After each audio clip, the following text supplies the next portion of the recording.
You can't replace part of the brain. Like, you treat them the same. A source of truth for the medtech industry. Coexists with the province. Robot understands things automatically. Number one show in the medtech industry. So Stryker got ahead of that and changed in the 90s, built $1 billion company that held up high, a lot of things. State of MedTech with your host, Omar and Khateeb. What is going on, everybody? Welcome. I know it's Medical Sales Live, but technically this is MedTech Marketing Live. Welcome to the stream. Glad you can all be here. I'm your host, Omar M. Khateeb. I'm so happy to be doing this stream. I'll tell you why. Yes, I do love salespeople, but you all know me. I'm a marketer.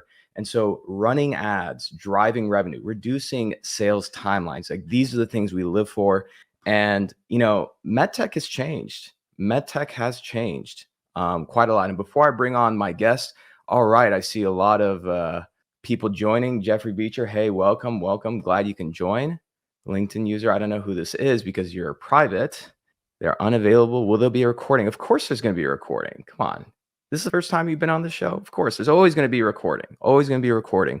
So we'll give it a couple minutes. I know that people are just rolling in right now. Jeffrey Beecher, hey, welcome. All right, looks like my sound is good. And I'm going to turn on one extra light. So our agenda for today is going to cover a big topic for a lot of medtech marketers, which is now that hospital access has gone away, right? How do we help our sales team? How do we drive revenue, right? Conferences have been hit as well. And so using the digital world, using digital and demand gen strategies is really the key, but it's difficult. We live in a highly regulated environment. Plus, we're dealing with planet Earth's most skeptical and difficult customer to reach, which is the surgeon, right? Joshua Day, all right. Look at that. See, that's MedTech for you. Joshua Day joining us, but he's currently standing in a case right now while watching this. What other live stream has people joining from surgery? It's only this one. Fantastic. Jackie, thank you so much for joining. Fantastic. So my special guests, there's a lot of agencies out there. I've evaluated so many. A lot of them say they can do good demand gen. They can drive demos. They really can. There's one, my friends, one that really stood out to me, and that's the great group at Impactable. I have to mention this. This is not a paid webinar. This is not a sponsored webinar.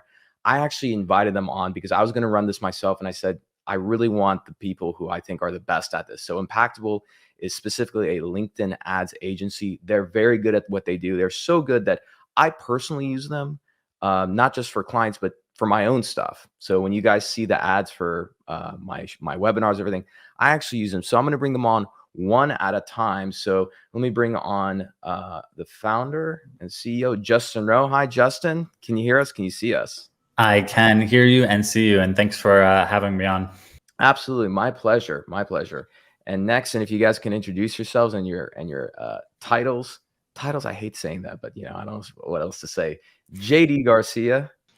Hey everybody, pleasure to be here. I am head of product strategy / sales / search, a little bit of everything here at Impactable. Fantastic. And last but not least, Josh Stout. Hey Josh, how's it going? Hey everybody, I'm Josh. I'm the Director of Operations for Impactable, and I'm glad to be here today. Very, very happy to have you guys here as well. Now, as always, it's only a couple minutes into the stream, so we have some people joining late. That's totally okay. We're going to give it one quick minute before as we introduce the topics. For those who are joining, we have some special giveaways. One is Impactable is going to be having their the playbook that essentially we're going to go through. We're going to make it available to everybody, so you're getting that. Some of you might get lucky and win some other prizes. But first of all, because I see the stream, a lot of people are joining. Welcome. If you're new to the show, let me introduce you to a very important part of the show. You have to drop in what city are you joining in. So please drop in the chat. I see people chatting, which is great. I want to know what city you're joining in from. So while we're waiting for people to just join and share, gentlemen, where are you guys joining from? I'm joining from sunny Southern California. Justin, how about you? I'm currently living in Fort Wayne, Indiana. Just moved here last year from Louisville, Kentucky. Fantastic. Josh, how about you? Also sunny and very hot San Antonio, Texas. Wouldn't mind a little bit of rain, actually. Awesome. Awesome. And JD, how about you? From very far away, San Antonio, Texas, as well. Also Got hot. it. Oh, fantastic. And see, I love marketers. Look at that. We got a lot of people already jumping in. So let me give some shout outs. My good friend Rena Mishra from San Jose, California. Hey, Rena, thanks for joining. Jeff Cowles from Erie, Colorado. Hey, Megan McClinter. I hope I pronounced that right. From the Jersey Shore. Welcome. You know, the Jersey Shore cast went through my hometown of El Paso, Texas. I don't watch the Jersey Shore, but I watched that episode. LinkedIn user from Boston, Massachusetts, who I can't see, unfortunately, because you're set to private, but that's okay. I'm still going to shout you out. Sujit. Hey, Sujit from San Mateo. Thank you for joining. Eric from Seattle, Washington. Eric Salvatierra. What a great name. Look at that one. Michelle Martin from Incline Village, Nevada. I don't even know where that is, Incline Village. We have Simon Evans from Wokingham, United Kingdom. Jeffrey Beecher, I'm currently in Virginia, ... Okay. Another LinkedIn user coming from Texas, and we'll do one last one.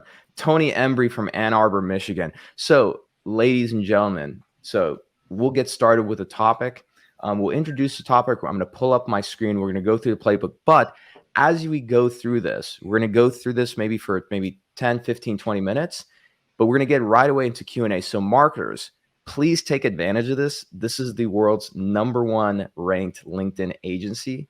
And they don't say that. I'm going to say that on their behalf. They are very good. I've really put them through hell the last couple of months. One, in terms of managing my ads, but also to see, like, can I actually recommend these guys? They're very good at what they do. They don't do anything else. They focus purely on LinkedIn.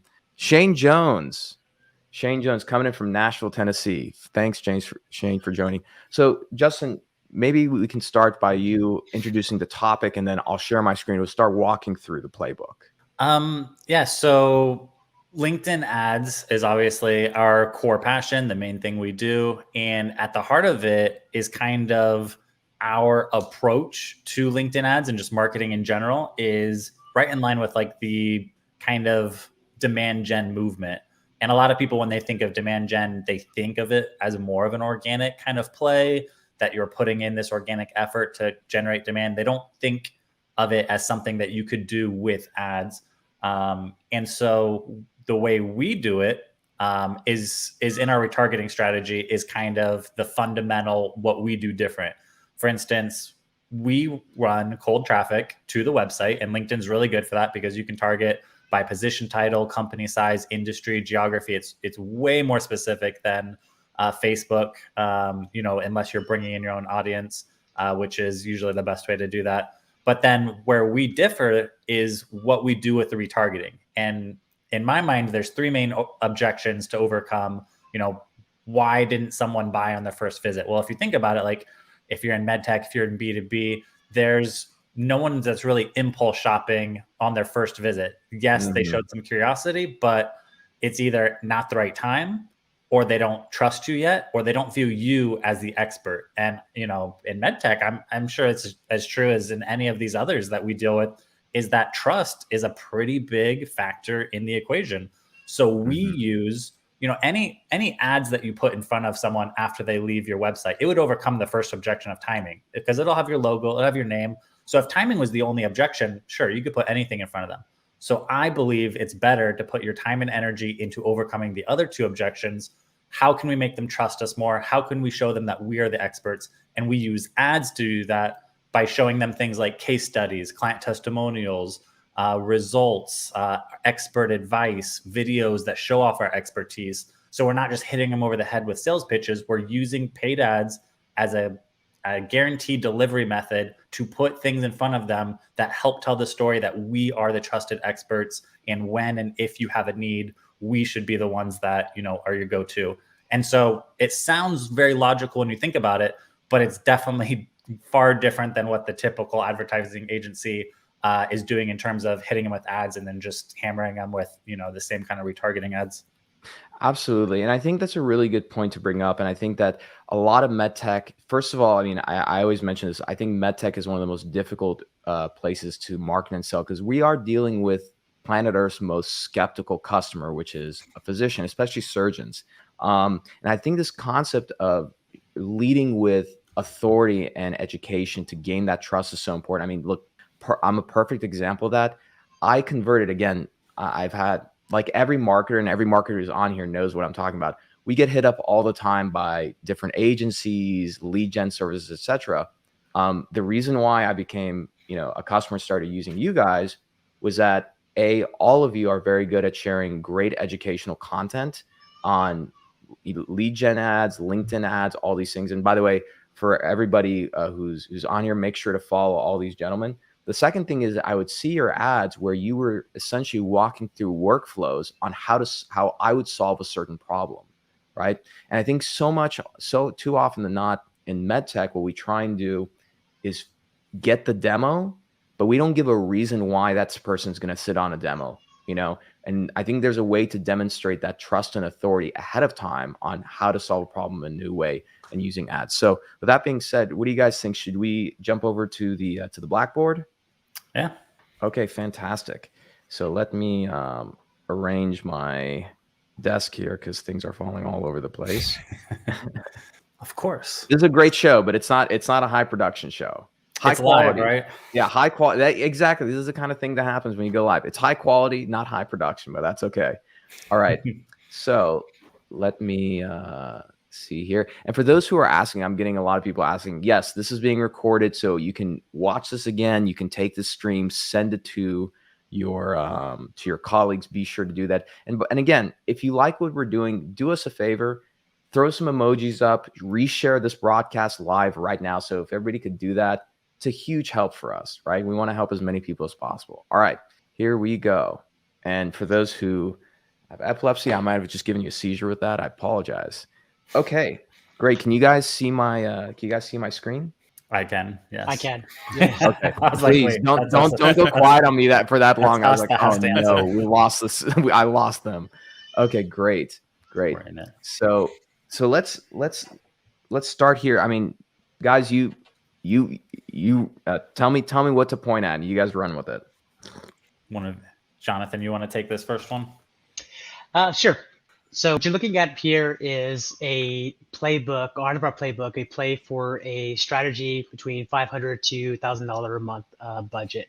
At that budget level, so LinkedIn has a restriction or a limit on the daily budget amount of $10 per day. So if you were running, let's say, 2 campaigns within a 3 calendar month, you would spend roughly at least $600 per month. So this, and we're looking at ourselves. Yes. In a mirror. Yes. Sorry. I'm just changing a banner. So this is good. This is fine. I told you guys this is high quality, not high production. I guess it is high production, Yeah. But what you're looking at here is kind of a very basic funnel. So if you've considered using LinkedIn ads, or you wanted to try something in the past, we didn't have an idea on what you could run, this would be a good strategy that you could implement. So you'll see kind of the first initial cold layer is a single image ad, which would be just kind of a sponsored content. It would be an image with some intro copy, a headline, and a call to action where you would be directing people to, let's say, a website. And at that layer, where you're at the very cold layer, you're dealing with people that really don't know that you exist. Now, if you work for a big company and you have brand recognition, they might, but maybe for not what you were necessarily offering, or if you are smaller, they have no idea who you are. So you're looking at, how do you introduce yourself to them? And there's kind of 3 ideas that you can utilize here. One, talking about the main pain point that you solve for. So not necessarily the product itself, but the pain point that you're helping to solve for, touching on that. Any services that you offer, or the results that come from working with you. At this layer, what you're trying to do is, you're not trying to book a demo. You're not trying to get someone to convert right away. You're just trying to get them interested enough so that they engage. And that engagement can take the form of a like, it could be a comment, it could be them clicking see more, it could be them clicking to see who liked it, it could be them actually going over to your website directly. So you're just trying to get different levels of engagement at this level, and you're going to run the majority of your budget here. Now, once they've engaged, you look over to the right, you see a 90-day retargeting layer. So this 90-day retargeting layer is going to be comprised of a few main buckets. One, it'll be people that have visited your LinkedIn company page because you have the ability to track that. It'll be people that visit your website if you have the pixel installed into the global footer of your website. And three, it'll be people that have engaged with the content that you've shared at your cold layer. You can then capture all of that data and all of those individuals, and you can pull them into a retargeting campaign where you can now get in front of all of them. Now, we've kind of talked about this already. Justin mentioned it. For B2B buyers specifically, they're not impulse shopping. The buying cycles are much longer. And what you're trying to do is you want to educate people along the way. A good way to do that is to stay in front of them over a longer period of time, which is why it's important to pull them over into retargeting.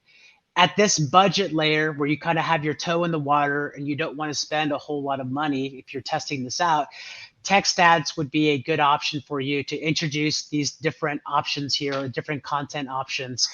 If you run them Jonathan. Oh, sorry. So sorry to interrupt, but I can already feel a question coming. So quick question, and this is something that's so important because I think immediately, and again, I'll speak for my industry, they very quickly jump to trying to do like some retargeting. But I just want to make sure I highlight a key point you made here, which is the initial cold layer, right? Which focuses on just three things, which is either a pain point, the service you offer, and a result. Something I want to ask you guys is that just historically, and you guys work with, I know you guys work with some medtech companies, you also work with SaaS and tech. Between the three of these, what do you normally, if you had to pick one to start with, what do you usually recommend? Let Justin or Josh take that one. I typically like to highlight the pain point that you solve. It's the high level benefits, right? It's very specifically in the medtech industry. It's highlighting what your product or service is going to be helping the most with.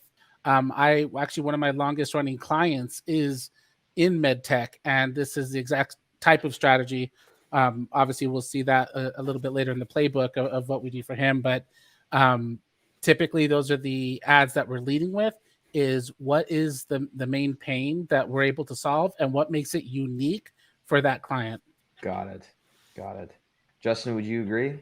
Yeah, I would. And the thing I would add is, I mean, and if you've seen our ads, some of them are kind of like funny or clever, but I don't get too cute or clever with the cold ads. Like, to me, those should be pretty straightforward. I honestly like the main services you offer going, very clear, or the main, pain points. I think results could be, probably even moved into the retargeting, but sometimes if you have a good image or visual, that's good.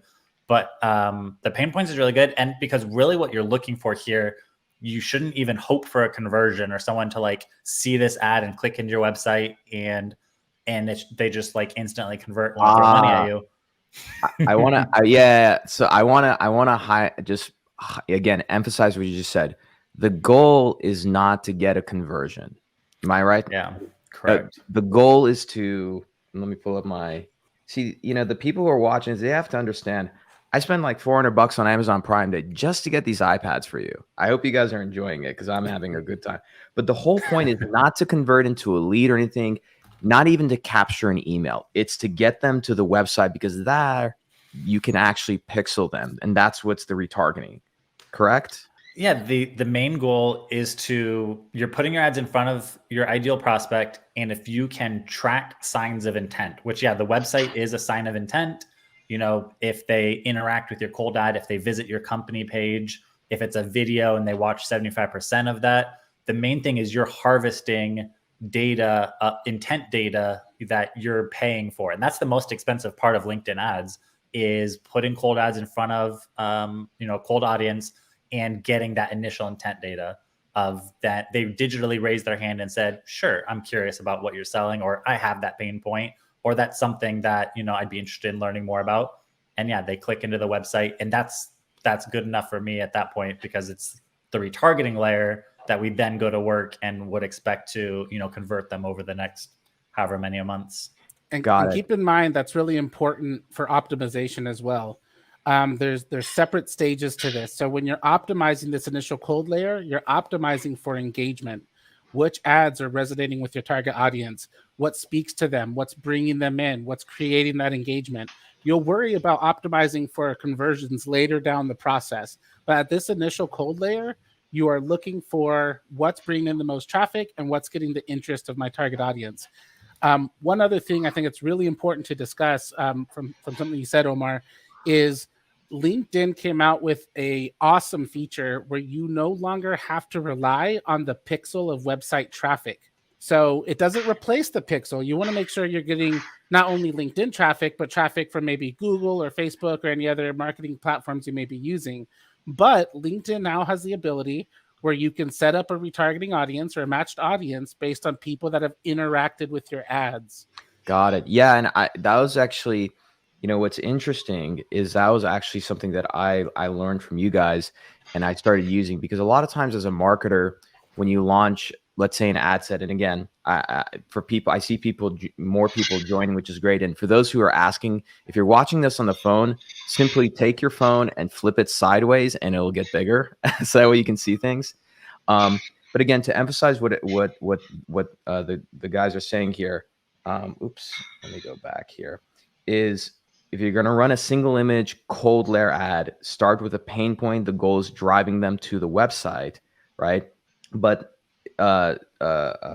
Josh, what you were mentioning right now is that in running an ad, let's say I'm testing 3 or 5, let's say 5 different images on a pain point.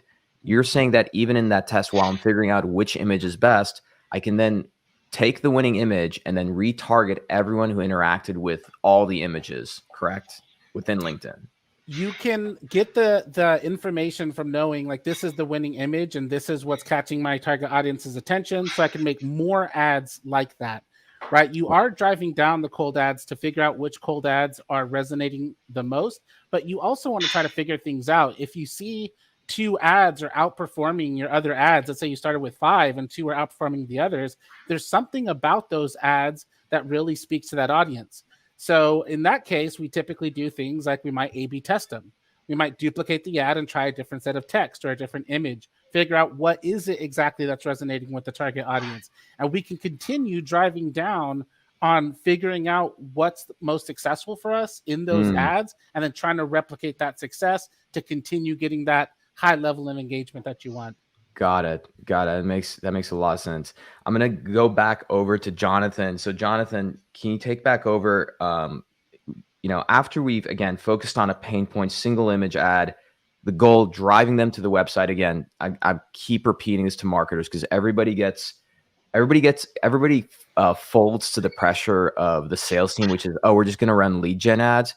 You're going to waste money, you're going to waste time, and you're going to give them bad leads. This is the reason why sales does not like marketing in medtech, right? It's because sometimes we cave too much to the pressure. We know it's not going to work, and when it doesn't work, sales is like, yeah, that's why marketing sucks. So my recommendation to everybody is stand up to sales, because sales is not marketing. They should not be driving your strategy, okay? So again, start with a pain point, drive them to the website. Jonathan, take us over on the retargeting layer, because this is a very important part, because what I hate to say is that everything you just showed us does not happen in our industry. They all start here with running a case study, core service or product, a testimonial, right? All these things. Why is that a bad idea? Think about today. Can you remember an ad that you saw for the first time? Can you name 1? Can you name 2? Can you name 3? No, and I do this for a living. That's actually a really good question. You don't, and the reason is that you don't. You see so many, you're kind of blind to them. At the cold layer, even running at the budget we have right now, someone is going to see your ad maybe once or twice within a month. So you have ability to kind of capture their interest or capture people that notice it, but you're trying to get this to a lot of people. At the retargeting layer, that ad frequency is going to be much higher.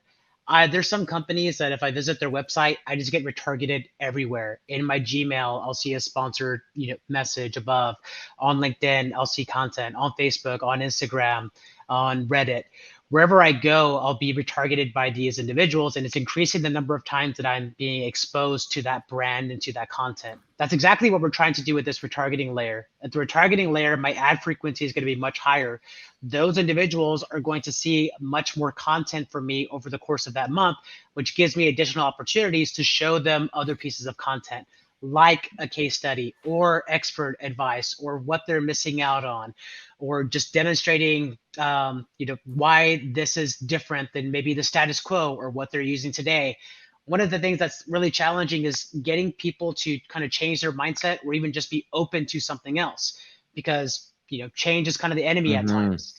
We're very comfortable with how we do things. So this retargeting layer is a good way to introduce different ideas and pieces of content at a higher frequency over a longer period of time. Got it. And that makes a lot of sense. And I think, what's important to point out here is the importance of discipline, because it does take discipline to do this. Because again, and I'm going to list this out just for people. So, oops, hold on. There we go. This is right here is step number 1. The retargeting is step 2. And then this last part is step 3. Am I right in writing this out? Yeah, that's perfect. And I just want to emphasize again to the marketers who are watching, this takes discipline, because when you launch this campaign, especially if sales knows about it, they're going to start blowing you up, especially if it's end of quarter or they're on, they're behind quota. They're just going to keep asking you for leads. Don't cave, because it screws everything up. And just in general, Jonathan, from not just a B2B standpoint, but again, for MedTech, I'm going to use surgical devices as an example. We're talking about a B2B sale that involves multiple decision makers. Its minimum ACV on this is going to be at the very, very lowest $50,000, but we're talking about in the hundreds of thousands of dollars. So for an ad like this, where the goal is to get somebody to sign up to do a demo, how long would you run a campaign like this? Let's start with step 1 to get clarity on which ad down here to run. What's the minimum amount of time you would run step 1 for? So you need data to get to step 2, and you need at least 300 people in order to launch a campaign on LinkedIn. 300 people on an audience. In an audience. LinkedIn protects user data. So if you have less than 300 people, it will not allow you to run a campaign. Now, this can be cumulative. So you can take people that have interacted with your cold ads, people that have visited your website, and you can apply the filter so you're only targeting the personas that you want. But with a strategy like this, and with a $500 to $1,000 budget, it's gonna take you maybe 2 months ish to get enough data, depending on what your cost per click is, depending on the content, on how engaging it is, before you can get to a retargeting layer, a step 2. You need data, and it takes time or money. And you said how long? 2 to 3 months? I'd say 2 to 3 months. 2 to 3 months. Maybe shorter at this budget. With this budget, yeah. And let's be clear. Step 1, the initial cold layer, it doesn't stop. That will always very good point. Because there is a thing called ad fatigue, right? Just because your ad's killing it right now, that doesn't mean that you just sit back and just let the good times roll, right? You will monitor the ads continuously. You might have ads that are performing at a very high level now, and in 2 months it will stop. They might get ad fatigue, at which case you want to put new ads in. And in fact, this playbook does have some direction over when to do that as well. But as far as running that initial cold layer, it will always have the majority of the budget, and it will always be running, and you will continuously monitor it and optimize it for engagement. As ads start to get that ad fatigue, you will infuse new ads, but it will continuously be bringing people into your funnel. If you were to shut it off at any point, you're shutting off the people that are going into your retargeting layer. So you're turning off the water faucet, and nothing else is coming in to your funnel, right? You can't have that. If you did that, you would have to switch back and forth between turning on that initial cold layer again to bring in more traffic, shutting it off, and then just trying to retarget people. It needs to become an evergreen ecosystem where you have new people coming into your funnel, and as they're hitting your funnel, they're then getting retargeted with the type of content that's going to establish that thought leadership and get them to convert to a booked call for you. Got it. A question for you guys. So for example, and for the medtech marketers on here who are well funded, like post Series C, they have a full-fledged website and everything. There are marketers on here I know that their website is okay, but it's not like they have a lot of good content on there. So my question to you is, are they better off sending them just directly to a plain website here, even if there's like nothing much except for like just a little information about the company, or should they send them to an article or something that's on their LinkedIn company page and then retargeting that? What would you recommend? I think for me, and it's one of those questions of, people that are using, you're saying probably a lot of people in this space are running cold lead gen forms, and then they're getting whatever data they can and then retargeting with lead gen forms. Yeah. So to me, one of the biggest benefits of sending them to the website first is that they get a better look, feel for the actual company. So yeah, ideally, there would be a website that represents the company well. And even if it's just a simple landing page that gives you like a quick overview of who, what, and how they solve a new problem. Yeah, because almost anything is better than one of the reasons I don't like running lead gen forms is because the leads, I mean, you're talking about pissing off sales team. A lead where you capture their name and email, but they've never been to your website, never seen like what the company is about. They have no idea like what the look, feel of that company is.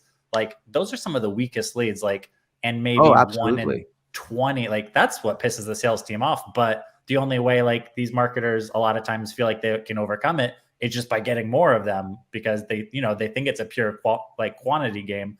But and then it becomes a different discussion of, well, okay, we can't just stop doing this, because if I start this new strategy and I have no leads coming in, like then we're really going to piss them off. So what I would say is LinkedIn has the ability for single image retargeting. So if you're running and lead gen form like retargeting and website visitor retargeting, so even if you just move some of those lead gen forms over to retargeting, like go back and get the website visitors, the company page visitors from 90 days, all the people that have opened lead gen forms, and move a lead gen form into retargeting, those will at least be better quality. So there could be like a transition from like, here's the way you're doing it, here's the way you should be doing it, and here's like a middle ground of like, okay, we've reduced the number of leads we're getting, but we're improving the quality, and then eventually we're generating a ton of inbound. The amount of leads is down like dramatically, but the quality is like tenfold. But yeah, to your point, and it kind of goes along with like, okay, so where do you send them? Like I would send them to the website if at all possible, because that's the best way that they get an initial look, feel for the company. It's not going to convert that well. I would do that versus the company page. I would think in the retargeting layer, you could send them to the company page. Some of the ads could go to the company page. Some of the ads could go back to the website. I send some retargeting ads to my YouTube channel, some to, a newsletter sign up. Like I'll send them. I've sent retargeting ads back to an organic post from my LinkedIn profile. So it's not always just about like sending them back to a landing page to convert. But for the initial cold ad, I would try to get them whatever's going to give them the best look of your company overall. Got it.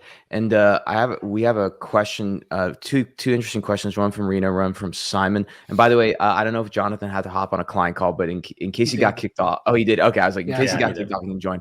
So we got this great question from Rena Mishra, who's out of San Jose, California. She's the director of marketing over at SIBO. Rena and I are really good friends because she's actually one of the people very early on, many years ago, saw the importance of digital, and she really introduced a lot of the digital strategies over at SI.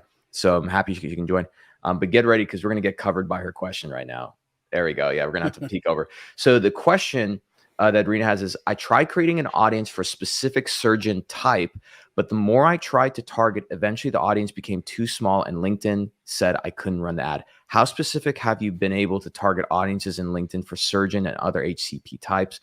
I can kind of take that just because I can speak to it. And actually, let me let me leave that question up while I sit up a little bit. So Rena, that's a great question. So yeah, so I encounter this as well, especially when you're trying to focus on a really specific type of surgeon. Say you're trying to look at neurosurgeons who predominantly do, let's say, spine surgery, right? Or in private practice. The problem with that is that, again, it gets very, very small. So what do you do? What I recommend doing, and I'm going to assume that you're running this within the United States. What I would say is focus on a broad audience. So in LinkedIn, you can select spine surgeon, okay, but then have really specific criteria, such as their industry is either medical practice or hospital, healthcare, or higher education. Those are the three that a doctor is going to fall into. Biotech, med device, that means they're a physician that works in the industry. You don't want that, right? Focusing on those three, right? And then making sure you have some exclusionary criteria. So you don't want like a surgical tech or anything else. Now, that's still going to give you a big audience. But then again, I think that's the important thing about running these ads. But make sure, this is a very important thing, two things. Number one, make sure that audience expansion is turned off, because that's how LinkedIn says, hey, if you want spine surgeons, we can expand and find other people like it. We might find people who are, let's say, into back pain and they're chiropractors, right? You don't want that. Always turn off LinkedIn audience expansion. And the other thing I would say, and I learned this from Impactable, is for audience network, where LinkedIn runs the ads on other websites. Personally, I turn that off. If you want to run that, just create a second campaign where that thing is on. But I would focus all of it on LinkedIn. And based on that criteria, you'll have a good audience size. Because again, you want to see, there's a lot of assumptions we go into as a marketer. And sometimes we have to constantly test those assumptions and see what happens. But let me throw it over to Justin, Josh, and see what you guys have to say about that. I would make one other recommendation. So you might want to invest in getting a whitelist, getting a list of names that you can upload to the LinkedIn platform.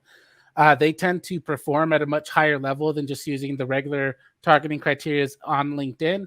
And typically when I build a campaign where I do have a whitelist, I usually also run a campaign using the search filters. So that way we're encompassing anybody that you can find in the search criteria in the ad platform, and you can upload a whitelist. But when it gets that specific, when you have such specific criteria for your target audience or for your ICP that it limits your audience by so much that you can't even run a campaign, then you may want to consider getting a list of data that you can upload and instead targeting that, or again, target that with a broader search group on the LinkedIn platform. That way you can compare results and see where you get your conversions from. Something I want to comment on that. I totally agree with you, Josh. One thing I want to say, because our marketers in my industry are prolific for doing this. And again, marketers who are watching, this comes from a place of love. I love you guys, but they cave from the pressure from the sales team of buying these lists. The problem with these lists, unlike SaaS, like in SaaS, if you use Zoom Info or something, you'll get good contacts. That's not what they're going to. They're going and buying an email list from a third party for like $4,000, $5,000, $6,000, and it's all work emails. It's garbage, right? Because I've been doing this for a long time. 99, 98% of the people I look at on LinkedIn, doctors, nurses, CEOs, etc., they all register with their personal. What I recommend is do a webinar unrelated to your company. Just, so for Rena, I'm going to use Rena as an example. She works with spine surgeons. And so look in the spine surgery world, look at your annual conference and just check and see, ask your doctors, what was the hot topic? Let's just say it was medical billing around spine procedures. Great. Get an expert, do a webinar on that. Forget about whether it's related to your company, because then you'll be able to get a lot of people registered for that via LinkedIn, which means you're going to get a lot of personal emails, and then you can use that list, right? That's what I would recommend. Oh, Josh, go ahead, please. Another option also. So, when you put in the search criteria into the ads platform, it doesn't show you an example of who you're targeting, right? You just have to trust that it's the right people. Sales Navigator, another tool that LinkedIn offers, you can put in the criteria and it shows you who's going to be in that list, right? You get to see that, but you also can't just export that data. They do have tools out there such as Phantom Buster, where you can export the list from Sales Navigator and upload that as a list into the ads platform. Of course, you need to find someone who offers that kind of service, but you can always check it out and check out the process you can do on your own. But there is ways to be able to pull that list from the LinkedIn platform, from a tool like Sales Navigator, and then use that in your ad account. I think it's a great idea and great point. We have another question. Let me pull that up.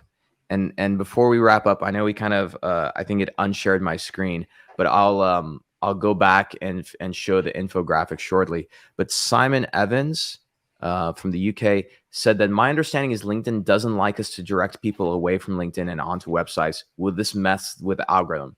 I have a quick answer, but I want Justin and Josh to take this. That's normally correct when you do organic posts as an individual, but when you are a company and you're paying for it, LinkedIn's going to do what you are paying for, right? So Justin, Josh, if you can take that. Yeah, that's what I was going to say too. That thought that LinkedIn doesn't want you to take people outside the platform is more of organic kind of deal. And yeah, if you're paying, they really don't care. Because like I said, I run ads. I run some crazy experiments with my retargeting ads where I send them to a YouTube channel, to my website, to an organic post on LinkedIn, to a podcast. Like I'll send them anywhere, and I don't see any kind of difference. Like if I'm paying, they really don't seem to care where the destination URL is. So I wouldn't say that's something you need to worry about. And that's a great point, by the way, that I wanna highlight, which is, in MedTech, I'll use the example of I don't think you should run ads for this all the time, but we spend a lot of money on really fancy 3D videos explaining our product, right? Maybe not that, but let's say a blog or an interview with your founder or something, right? This content costs money. And so my thing is that, hey, you can have the best content in the world, but if you don't have good distribution, it might as well not exist. And so if your founder was on a podcast, let's say, I've had CEOs on my podcast, the State of MedTech. So for those companies, right, I've done this on my end, but for those companies, I always tell them hey, even though this is not a podcast owned by your company, your CEO's on this podcast, take the link, make your own graphic, and run an ad for a month, pennies on the dollar, to make sure that there's great distribution and you drive as much traffic to that as possible. Because I think the goal here, again, with content, it shouldn't always be gated, especially now that you can pixel people, you can retarget them. If the idea is, hey, this content is great and it's going to indoctrinate somebody into our worldview, let them be able to access that for free without putting in their information, That's exactly what I usually recommend. I don't like gating content. If you have a really good follow-up process and funnel process built into collecting an email address or something, then okay, use that, maybe get some content and then put them in an email funnel. But typically we're sharing that information to establish your expertise. It should be free thought leadership material. If you gate that content, you just take that info and then you use that as an actual sales lead, that's not a high quality lead. They didn't get that content because they were ready for a call. They wanted to invest more time into what you're trying to show them, let them consume that material. And LinkedIn is especially strong for that. Absolutely. And actually, I know we have a little bit of time, so I was going to maybe go and look at, see if I can pull a couple ads from some companies that I know. While you're doing that, Omar, I wanted to touch on something please, you said a couple minutes ago. So you mentioned potentially having a company that's well-funded, maybe doesn't have the greatest website for people to go to. The first thing I'd want to say is if it is well-funded, you should absolutely invest in your website and try to make it user-friendly, conversion-friendly, give people options, make sure there's a phone number, an email address, a contact us form, a calendar link, any way to get them to convert that they're most comfortable with. But I want to talk about outside of that, because I have a client who had a website he was not happy with. And even though he's the director of marketing, he had very little control in the company on what they could do with the website. So instead, we developed his campaign using HubSpot landing pages. And for the cold campaigns, we use pain points showed the service that he's offering. And we sent people to these HubSpot landing pages where they could learn more. And there was a form at the bottom, but it got very little conversions. We then retargeted the people going to these landing pages with lead gen forms. And I'm going to suggest this also. If you use lead gen forms, pop a couple qualifying questions in there. It's going to make them higher quality leads for your sales team. And it makes sure that somebody doesn't just auto-populate the information and submit it without showing any additional kind of interest. So we sent cold audience to HubSpot landing pages. We retargeted them with lead gen forms. It still takes a while to build up, especially when you're dealing with really small audiences. We had an ABM approach. So we had separate campaigns for Sanofi, for Roche, for Genentech, right? We had separate campaigns for them. So it took a little while to get that 300. Then we implemented a lead gen form that only runs on LinkedIn. And for them, it probably took us about 4 to 5 months to start getting leads in. But once we did, we started getting 4 to 7 leads per month with a service, with a product that starts at $100,000. The amount he's invested in marketing becomes insignificant when you now have 20, 30 leads from these companies that if we're really high value product. So absolutely. You can still work outside the website and still generate leads and still build a good funnel. Still, my first recommendation is going to be invest in that website, make it user-friendly, make it conversion-friendly. Should you not be able to do that, there are workarounds that you can do. Absolutely. And, I think, a lot of what you and Justin are mentioning, it really goes back to this concept of discipline, and again, if we think about it from a sales standpoint, right? Nobody, whether they're in sales or not, would expect that the very first time you meet with a surgeon, that you're going to be able to get them bought in, sold, and they're like, yeah, I'm going to go talk to our CEO right now. It just doesn't happen, right? It's right. These things happen in steps and phases, and you have to be patient. Even in sales, there's a saying where if you try and pull the trigger too soon and try and close on a deal, like you lose it, right? I think it's a very same thing with marketing, which is if you pay the money to run an ad, that ad is going to get in front of, let's say, that your ideal customer profile that one time for maybe that week, maybe for that month, because you don't know how often they're getting on. Do you want to risk that on just trying to get them into a demo, right? Lead gen, right. Or do you want to make it easy where it's like, oh, here's something that's interesting that A, gets my attention, B, causes me to take an action and click through, and then C, like I get a little bit of indoctrination, a little bit of persuasion, right? And something I pulled up some ad pages I want to show just as an example. And the less transactional that your offer is, the more educational you want your funnel to be. I like that. That's gonna be a quote. Can you guys see my screen real quick? Yes. So one thing I want to show people that a lot of marketers are completely unaware of is that you can go to any company on LinkedIn. Okay. And actually here, I'm going to show one because I think a lot of people would be curious about this. But if we go to, since we have some people who are in the spine and orthopedic space, let's go to a multi-billion-dollar company, Synthes. Okay. So I'm a big fan as a startup marketer of, leave it to LinkedIn to mess up on me. There we go. As a startup marketer, I like to go to companies who have a lot of money, legal, regulatory, and be like, okay, instead of me wasting my time with my legal and regulatory, let's see what they got approved when they got running. If you go to their company page, you click on posts, guess what? And this is only on desktop. Actually, you can see this on mobile too. You go all the way to the right and there you have it, the ads. So for Synthes or any company, including my own, you can scroll through and see all the ads they're running. Now, Depew, I'm a big fan of Depew. I think they're a great company. I'm going to take a knock on their marketing here. Okay. So I don't have any problem with this up here. But let's look at this image, right? This video. Okay, it's great. The problem though is this actually going to get attention? Okay, attuned cementless. All right, maybe. But when it goes to here, this is on I have a 30-inch Mac desktop computer. I don't think anybody's going to see or know what the hell that is on a mobile phone, right? So you have to ask yourself, like, what is this going to look like on a desktop? And for your user, it's like, where's my user going to see this? Probably when they're in the surgeon's lounge or in cafeteria on their phone. So they're not going to see that. And let's just say they do happen to see this. If they click learn more, where does this go? Let's see. Yeah, see, like this is a waste, right? I don't need, like, I work in this industry. I don't even know what the heck that is. HPRA registration number. Yeah. So this is a wasted ad. To view the Right. page. Yeah. I'll show you a couple companies I worked at. So here's Petro. This is a company I worked at a couple years ago, and they still do a great job, I think, with their ads. But for example, if you go to their ads, here is, they're big on predictive health and fluid management. So again, very simple headline, post text, monitoring urine output is critical. I like that.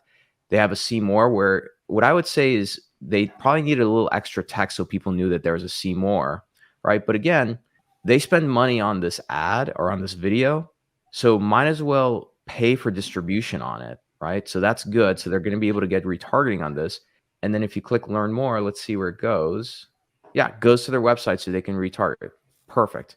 One other example I want to show, and I'm going to put it back to Justin and Josh in a moment, is Harmonic Bionics, very interesting robotic company that I started working with recently. Their previous ads weren't bad. Like, this does get the attention of their ideal customer, right?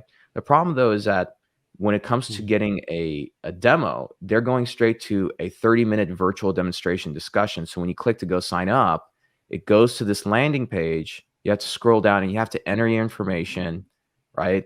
How did you hear about us? This is great. And then, and then you submit. The problem is that this is just too many steps. One thing I do recommend for all forms, if you're going to capture somebody, always ask, how did you hear about us? Because your attribution software is always off, and you'll be very surprised what you find here. Would you guys agree with that? Oh, for sure. Yes. We've been doing that for a couple of years, and I try to do both. I try to, have the channel attribution, but then we have self attribution, and then I try to make sense of the two, but it's always going to be a messy game. So this is a really good idea. Absolutely. Let me show, and let me go back and show. I have one question I want to get to before we wrap up, because we're almost at top of the hour. So this is the old ad they had, right? Again, nothing wrong with it. The problem is the goal. The goal was to get them straight into a demo and booking time with them. We just pivoted. We showed, again, a pain point, right, of what they solve, right? And this is a patient talking about the issues they have. And instead of having them go and sign up to get time for a demo, we made them go watch a virtual demo, which is when they click to see more or to learn more. Very simple information.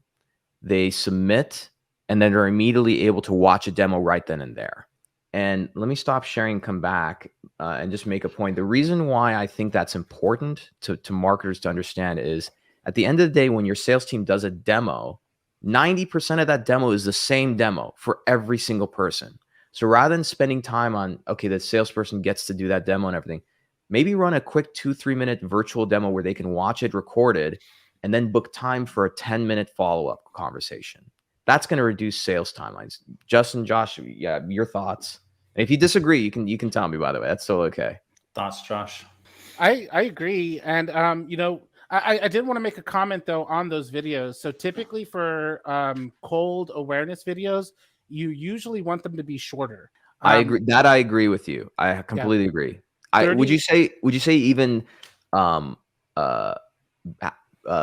choose having an image because it's even faster than a 10-30 second video?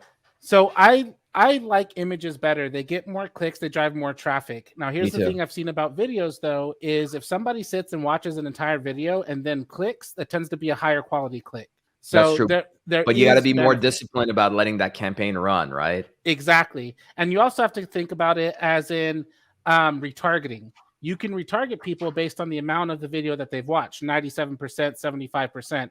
So that's really going to help you supplement your retargeting group for people that watch the majority of this video. So you get some higher quality clicks, you get retargeting. I would not want to use video as my main method of driving traffic and my main method of getting conversions. I would use single image ads to drive people somewhere. And from there, if you want to have a video that they can watch and they can educate themselves more on, and even have the ability for them to schedule that follow-up, which I have implemented in campaigns, it would be much more effective.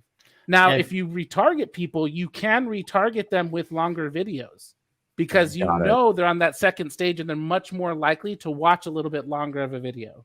Got it. It's kind of that point with the lead gen form. Like, I imagine that, someone who watched 75% of a video that does show like more interest, But if they haven't actually been to your website, then they don't have a great idea of you as a whole company. So that also degrades the quality of that lead. Like, it's better than a click to a lead gen form. It's not quite as good as a click to the website, because then you're retargeting someone who's fully or more aware that you're this, large sprawling organization, and not just, because I think showing them just your company page or a video or a lead gen form like creates this small isolated like version of your company. They don't get to, it's the same with like sending them to a HubSpot landing page that doesn't look or feel like it's connected to a bigger, like I think if you send someone to a siloed landing page, it should kind of look and feel like it's connected to the bigger website, so that they can at least explore if they want to, because I think it has that. And I would say, when you're talking about attribution here,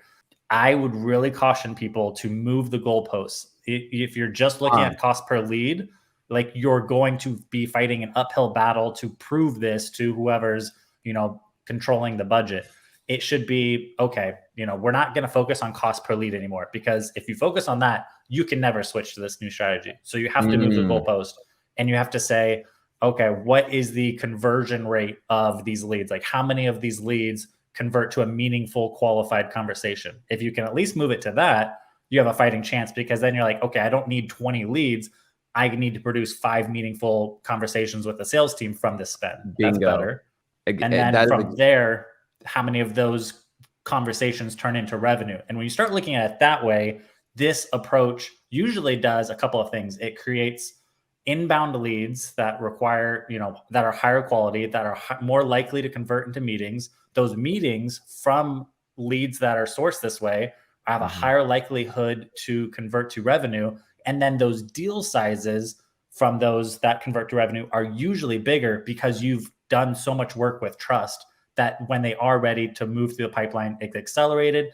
So much trust is there that they're willing to, enter on a bigger contract or a bigger deal. So those are the things that you'd have to kind of align with leadership, so that you're not getting judged on cost per lead, or else, you'll have no chance of moving this. Absolutely. And something I do want to comment again, like, we're talking about medtech companies. They have the budget. I'm a small business owner. I don't care about my cost per lead. My cost per lead is high for a lot of people, but what's low is my cost per booked meeting, cost per demo, and then my customer acquisition cost. You have to have the full picture. If you just focus on cost per lead, you might be calling it quits, because like, oh, that lead cost is too high. And in reality, it's like, no, but your ROI on that is like 10, 20, 30x, We have a question I want to bring up. It will be a quick answer, because we do have to wrap up since we're top of the hour. I don't mind going extra long, but I do have meetings today as well. And I know you guys as well. And Justin and Josh and Jonathan, thank you so much for joining. I think we should do this again more often, just for the marketers. Maybe we do this once a month or once a quarter. But quick question from my friend from the biotech world, Frank Dolan. Frank said, what's the general rule for balancing the addition of qualifying questions in your lead gen form and causing form abandonment to occur? My thing is that unless you really need that qualifying question, don't put it in there. Justin, Josh, quick answer to that before we wrap up, and your thoughts. I think it's the amount of, I would test. So my answer is it depends, and test. I would start with maybe as little friction as possible, and then judge the quality. And maybe you test, because that's the thing. Like, if you're getting flooded with leads, but they're poor quality, then that's an indicator that you might need to add a little bit of friction to the process. And then what makes it through is going to be, less leads, but higher quality. So that level of friction is what you want to adjust up or down based on the data you're seeing. Start with low friction. Get to the point where the problem is, okay, we're getting too many leads. How do we add friction? Yeah, right? Too many leads and low quality, and then add a little friction in the right place to adjust that, so your sales team isn't wasting their time. The quality you're presenting them with is a little better, but I would say for most people listening to this, you'd want to start with low friction and then see if it makes sense to add a little bit. Perfect. Exactly the same. Perfect. Awesome. Well, gentlemen, thank you so much for joining. And for the audience who's watching, I got a couple of nice offers for you. Number one, you'll be receiving an email from Impactable. They're going to have a nice ebook or playbook for you guys. So they'll be sending that to all the people who registered. If you enjoyed this, again, please help us grow the show. Reshare this, send this you can send this LinkedIn link to anybody. They can register and rewatch this replay. The other thing I'm going to say, but for those who are watching, you're going to have to move fast on this. So if you head to their website, so impactable.com, you can get a free LinkedIn ads consult where they're just going to sit down, maybe give a quick consult on what you're doing and see how they can help you. But go to impactable.com. That's impactable.com. Click that book a call button. Again, this is the first 5 people, so I would go right now and do it and get time with them. So, gentlemen, thank you so much for joining.